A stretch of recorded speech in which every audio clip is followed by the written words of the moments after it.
ख़वातीन व हज़रात, यौम तकबीर हमारी तारीख का वो रोशन दिन है कि जिस दिन पाकिस्तान आलम इस्लाम की पहली एटमी ताकत के तौर पर उभरा था। यही वो दिन है कि पाकिस्तान का दिफा नाकाबिले तस्खीर हुआ था। दिन है कि जनूबी एशिया में ताकत का तवाज़न बरकरार हुआ था। 11 मई 1998 को भारत ने एटमी धमाके करके पूरे खित्ते के अमन को मुतज़लज़ल कर दिया था। इस अमर की थी कि तमाम तर मसलहतों को बालाए ताक रखते हुए मुल्की मफादात के पेश नज़र मुश्किल फैसले किए जाएं।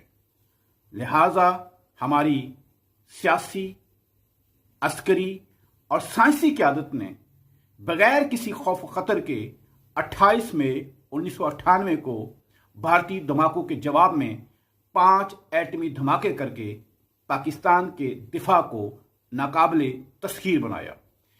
इस दिन हमारी कौम ने दुनिया को यह बावर करा दिया था कि वतन अजीज के दिफा को नाकाबिले तस्खीर बनाने और उसे बैरूनी जहारियत से महफूज रखने के सिलसिले में कोई समझौता नहीं किया जाएगा। यौम तकबीर हमें मौका फराहम करता है कि इस दिन हम पाकिस्तान के दिफा और सलामती के अहद की तजदीद करें।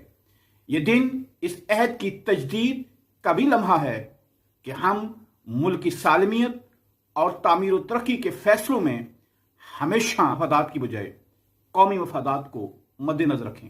नौजवानों से भी उम्मीदें वाबस्ता हैं कि नौजवान जदीद अलूम से आरास्ता होकर पाकिस्तान को हर लिहाज से नाकाबिले तस्खीर बना दें।